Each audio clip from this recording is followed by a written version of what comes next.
అధికారులు స్వభావం మారకపోవడం, అధికారులు వైసీపీ అధికారులు, తెలుగుదేశం అధికారులు ఉండరు, అధికారులు అవినీతి అధికారులు ఉంటారు.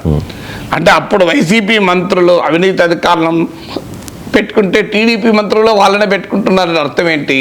వాళ్ళు చాలా అనుభవజ్ఞులు, వాళ్ళకి ఆ రోజు వాళ్ళకి చేసి పెట్టింది మాకు ఇప్పుడు మాకు చేసి పెడతారనే కదా. ఇప్పుడు రాజకీయ సంస్కృతి ఎక్కడ మారని చెప్పండి. నిన్నటి వరకు వైసీపీ నేత, నేడు టీడీపీ నేత, జనసేన నేత, బీజేపీ నేత, ఏం తేడా ఉంది? ఇప్పుడు నాయకులు వాళ్ళే ఉంటున్నారు కదా, ఇటువంటి మారుతున్నారు తప్ప మార్చడంలో మా పార్టీలు నిన్నటి దాకా బాలినేని శ్రీనివాసరెడ్డిని టీడీపీ వారు, జనసేన వారు అవినీతి పరుడు అసలు ఎన్ని అనాలని అన్నారు కదా. ఇవాళ ఆయన కూటమి నాయకుడే కదా. ఇప్పుడు ఒక్క బాలినేనే కాదు, మీకు ఆయన జగన్ బంధువు, అసలు జగన్మోహన్ రెడ్డి తర్వాత వైవి సుబ్బారెడ్డి తర్వాత బాలినేనే కదా టార్గెట్ చేసింది.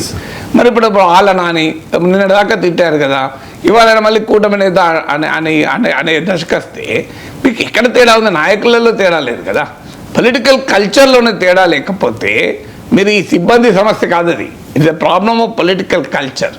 సో ఎవరి అధికారంలోనూ ఒకటే పొలిటికల్ కల్చర్ ఉంటుంది. అందుకే ప్రజలు ఏం చేస్తున్నారు, వీళ్ళకోసారి వాళ్ళకోసారి పవరిస్తున్నారు ఓపిక లెక్క. సో అందువల్ల ప్రజలు తప్పు కూడా అనలేము. సో ఇటైనా అటైనా రాజకీయ సంస్కృతి ఒకటే, సంస్కృతే కాదు కొంతమంది నాయకులు కూడా ఒకటే. నిన్నటి దాకా ఈ పార్టీ నాయకులు, రేపు ఆ పార్టీ నాయకులు. సో వ్యవస్థలు ఇప్పుడు మరి అధికారులను అంటే ఏం లాభం? సో పదే అధికారులు ఇప్పుడు మంత్రి ఎవడు బలవంత పోనీ ఒక కలెక్టర్ అంటే నువ్వు ఏం చేయలేవు, కలెక్టర్ ఉండాలి. వైసీపీ మంత్రి పేషీలు అయితే నీ ఇష్టం వచ్చిన వాళ్ళని పెట్టుకోవచ్చు కదా, దానికైతే మంత్రి పూర్తి అర్హత ఉంది కదా. ఇప్పుడు కలెక్టర్లు అంటే వాళ్ళే ఐఏఎస్ అధికారులు వాళ్ళే ఉంటారు, ఐపీఎస్ అధికారులు వాళ్ళే ఉంటారు. నువ్వేం చేయలేవు అనుకుందాం, జగన్మోహన్ రెడ్డి చెప్పినట్టు విన్నారు. జగన్మోహన్ రెడ్డి శక్తి సామర్థ్యాలు ఎంత అంటే ఆయన అధికారం పోయినాక కూడా ఆయనే శాసించగలుగుతాడు అధికారులను. చంద్రబాబు నాయుడు, పవన్ కళ్యాణ్ శాసించలేరు, వాళ్ళకి ఆ సామర్థ్యం లేదు. కానీ జగన్మోహన్ రెడ్డి సామర్థ్యం ఉంది అని చెప్తున్నారు. ఇప్పుడు పోనీ అదే నిజం అనుకుందాం, ఐఏఎస్లు ఐపీఎస్ అంటే మారరు, నువ్వు ఏం చేయగలుగుతావు అదే ఐఏఎస్లు నియమించాలి కదా, కొత్త వాళ్ళు అయితే నియమించలేవు.